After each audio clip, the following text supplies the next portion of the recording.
Hey everyone, welcome back to the Scaling Deep podcast. I'm your host, Lisa Princic, membership expert and business strategist, back with another episode to talk about pricing, how to price your membership, pricing mistakes, and some updates to my own way of pricing and selling the Scaling Deep Society, which I should let you all know that I am publishing this in time with what's going on inside the society. I have made some big changes and have reopened the doors to my membership with totally updated pricing options.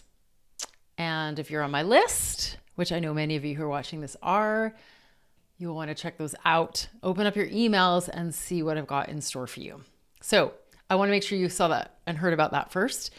And now I'm going to get into a little bit of the background on it. I've always had one rule to pricing in a membership, and that is that the price needs to match the value or the expectation of the value that you're delivering.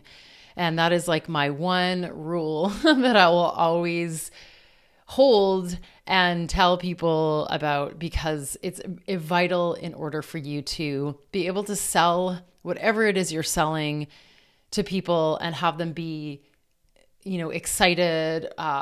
It meets their expectations. They feel like they've made a really great purchase or investment, and that you are also able to make sure it's sustainable.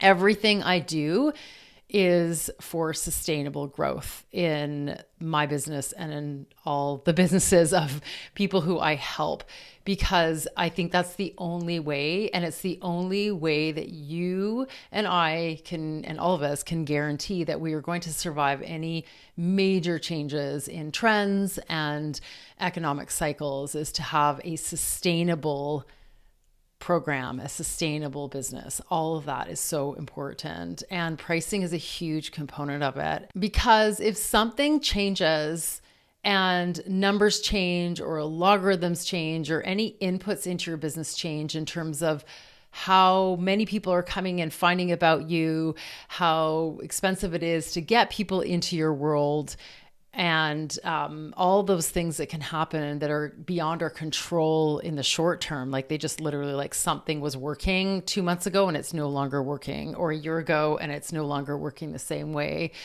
You've got to make sure that you can keep up with what you've got, and you don't want to be over delivering for way too little price point with the expectation that you're going to get growth and have it be unsustainable for years before you get to that number of growth, or in terms of volume, or you're just going to give up because you're going to burn out before you ever get to that point.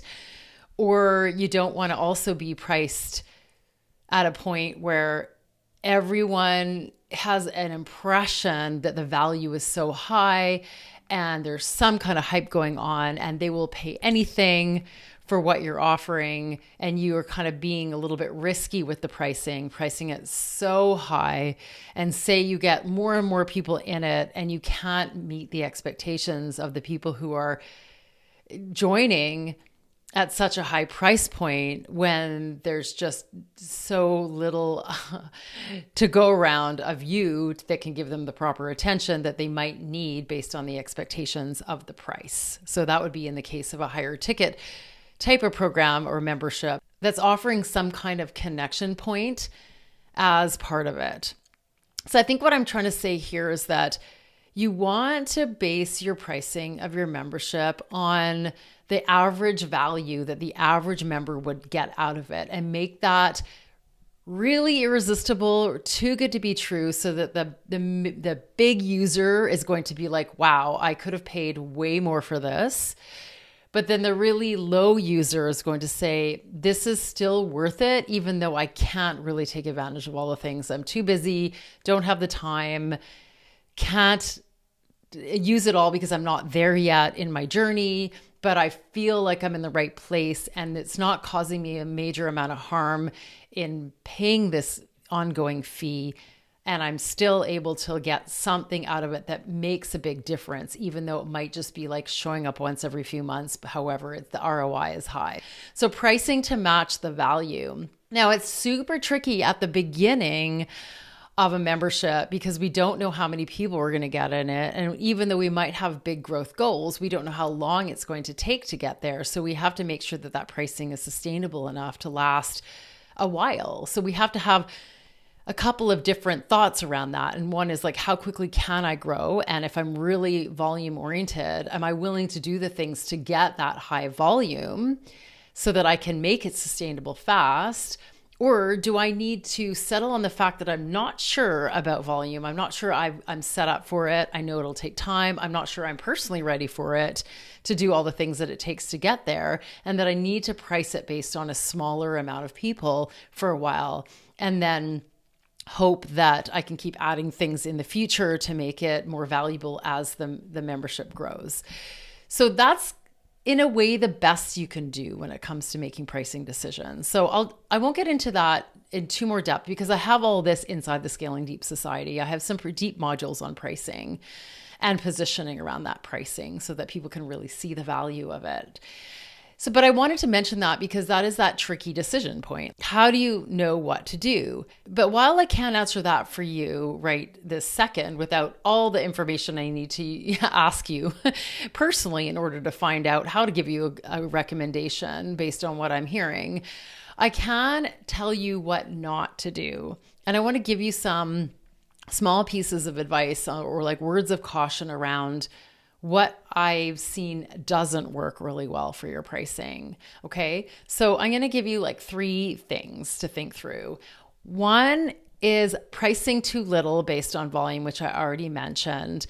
And I'm talking about like the super micro offer, like the under $20 offer. I'm pretty cautious about the micro membership because while it is a great audience building opportunity for a lot of people who are really committed to going big and really committed to selling up from there, and they've got sophisticated systems in place for that, and they have great support to do it, it's not going to work for a lot of people because a lot of people might not have nailed their value prop. They might not have a hooky enough niche in that micro space that it is just like a no-brainer offer, and also aren't committed to doing that hustle, which for a long, long time, if you've got a $7 membership and you've got 100 people in it, there's still a lot you have to do for it, even though those people might not unsubscribe easily because it is just an annoying little price point on their credit card statement. And it's not enough to make a lot of people take action on deleting it, even if they're not using it.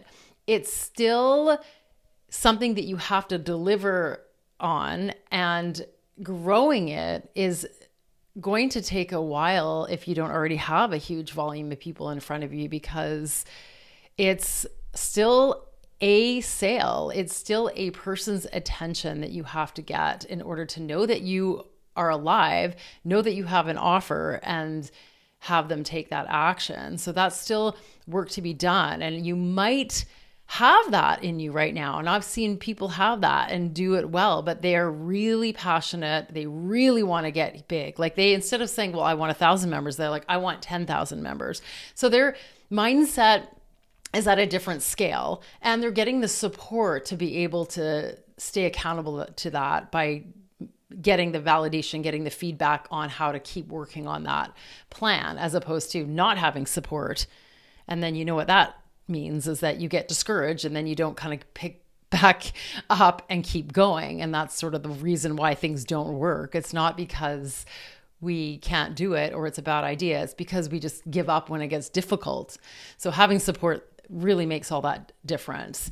And so in that case, yes, it can work, but you're going to have to live with that for a long time. So you've got to check in first, because it's not just a no-brainer.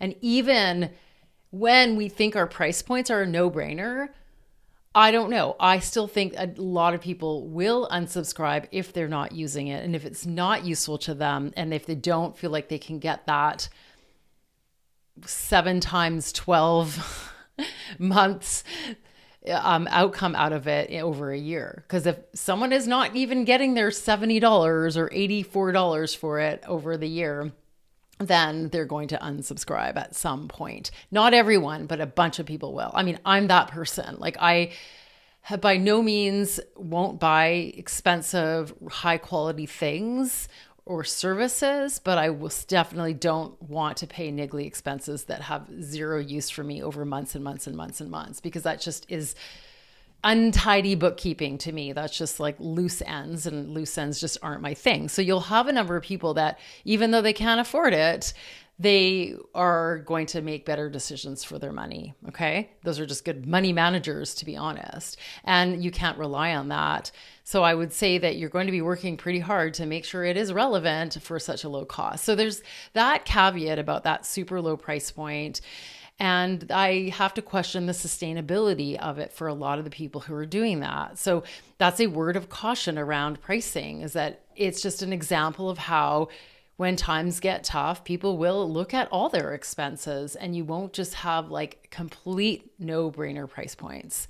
So the second pricing mistake is not incentivizing people to buy in at whatever price point it is at right now, and not having any kind of system in place to get them to pay attention to the price and the price difference that might be coming up, or not having a price difference for a certain limited period, because we have to get people to take a look at it, to consider it, to weigh it against other things and take the leap. Because just because a price point might be low and membership pricing is low, people will still want to take advantage of what they're buying. A lot of them are more interested in getting results than they are turned off at spending the money. So they'll have to believe it's going to get them results.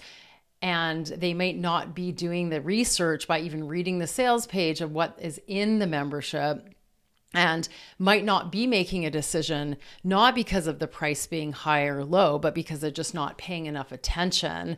And if it goes off their radar and they're not making a decision about it, then they simply won't do anything. And then the time might be up for them and they just get distracted. And you don't want that to happen to busy people who still want a lot of support and they still might need this thing, but they are just juggling so much. So the second mistake we have is just having a membership that's always open and there's no incentive to getting into it now.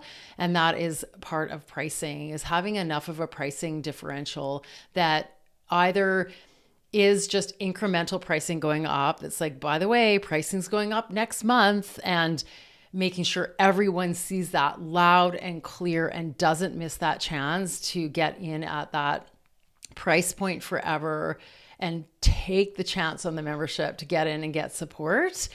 Or if you've got an evergreen system, which does give everyone an early chance to get in at a certain price, and then it goes up for them each on their own individual schedule. So that is the second mistake, is just not using pricing as a lure to make a decision and just take a chance and join, especially if you're only asking people to join month to month. It's getting in there and checking it out.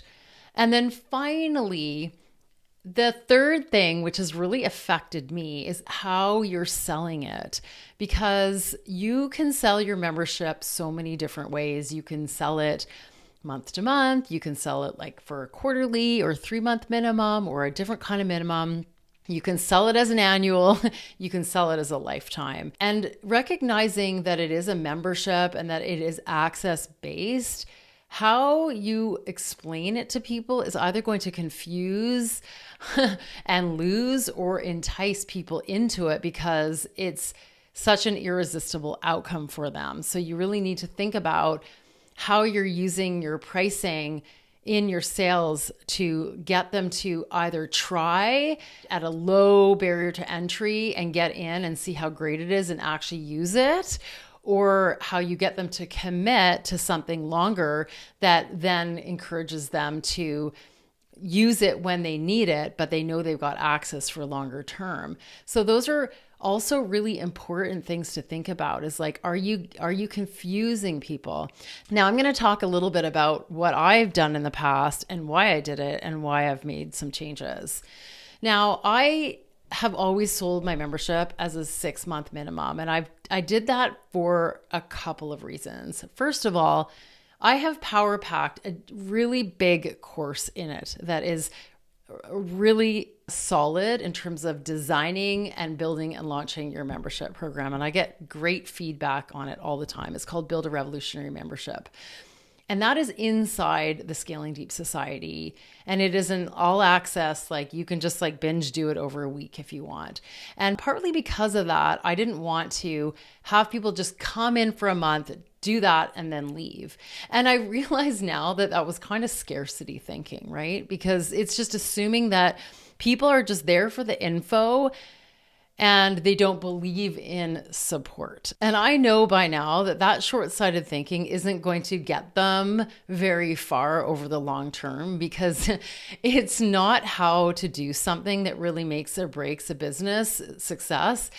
It's how to navigate every little step of the way when, yeah, you know how to do it, you launch it, but then it doesn't quite get the same results as you expect, and you don't get the sales you think, or people are not buying down the road, or nobody is signing up for your lead magnet, or people aren't engaging. Like all that kind of stuff is all the troubleshooting that really does need other eyeballs on your own funnel and your own offer and all that. So if I have a bunch of people jumping in for a month and just want to learn the thing and then move on, well, they're only going to get so far. And that's not necessarily who I want to attract overall. Like we know we're all more successful when we have people who actually get results in our world. So we're going to always be bringing in people. Some of them are going to be at the point where they're just like, I'm not doing anything about it, or I get everything I need, I can do it all on my own now. And then they're going to fly off, even though it's only a small amount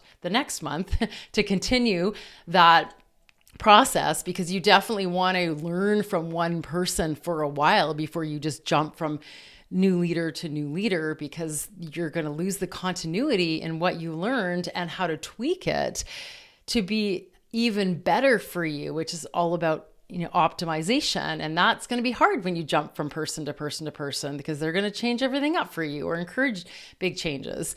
So that scarcity thinking was holding me back from being more open to a shorter time period. And also the way I was selling it, webinar style, I didn't really want to make people hang out for an hour on a webinar and then sell something that was only worth like a couple $100 or less per month, because that's a long time to stay on a webinar for a really small purchase. Like people don't need that to make a decision, but webinars are really effective. And I've put a lot of effort into mine. The training is excellent. People come out of it and say, I loved your approach. I totally connect with you. Like I get how you do things, and I appreciate, how down to earth you are and all that stuff. And so that is really important for me.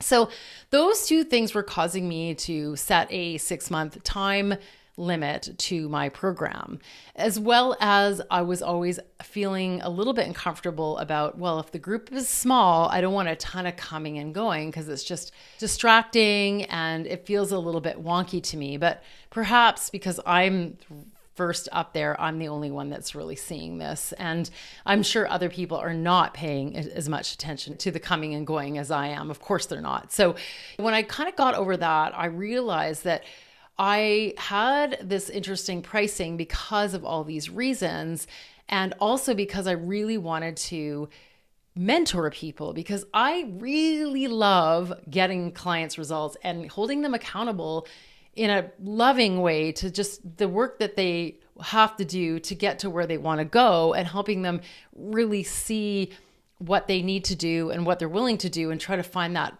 perfect plan.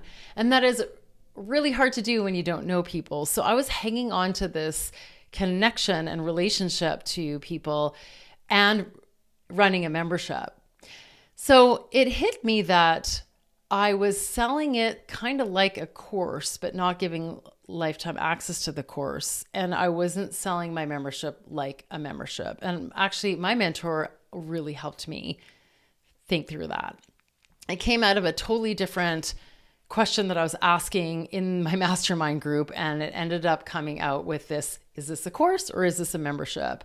So when I hit that point, I realized that I could change up the pricing to make it more accessible and bring it down and offer month to month, but also offer a lifetime option, which would then warrant the webinar, because you really would want to get to know me a little bit better in order to take on a lifetime commitment to learning from somebody, or a lifetime of the program, because that's a bigger ask. And that makes a lot of sense because it's a really irresistible price point for anyone who wants to invest in developing or growing or scaling a membership.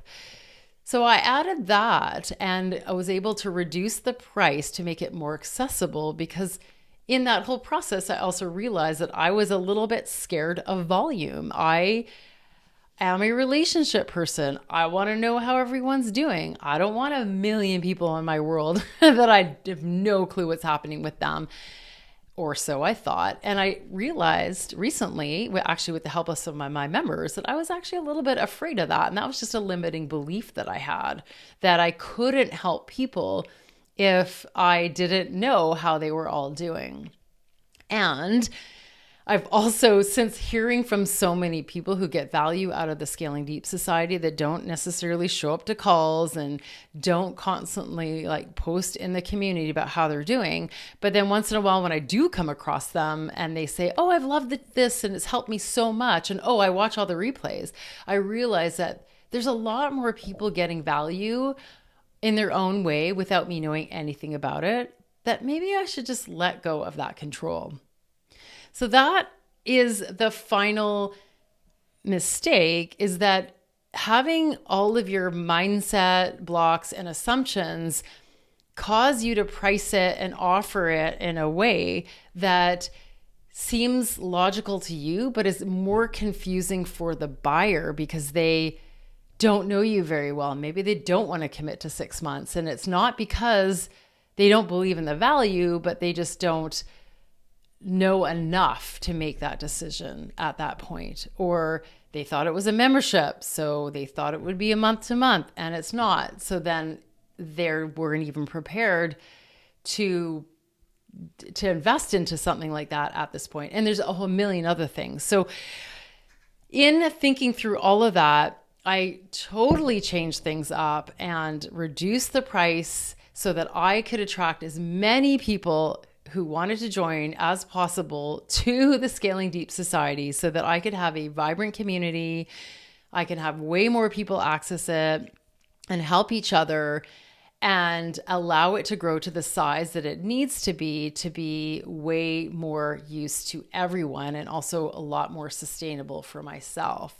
So that is what I am doing this week.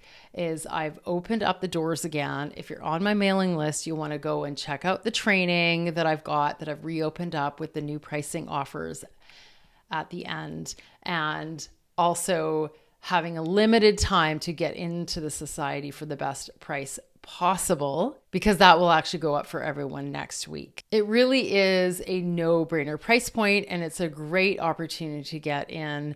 And I am so excited about this because it feels like it's the right thing to do right now, just to let go a little bit and let it emerge and evolve the way it needs to naturally without me controlling it a little bit too much, and just letting go of that and ungate it, so to speak, so that I can grow my business and I can grow my connection to people, have more interactions with more people, and then I can evolve my programs, especially my more hands-on programs, from there, which makes a lot of sense. Of course, I didn't know all this 6 months ago. I wasn't thinking about it this way. I created a new system for my membership, to how to sell it, how to price it, and all that. And it's worked out really well. But then I just hit a point where I thought it could work a little bit better. It could be a little less stressful for me and feel a little bit more rewarding.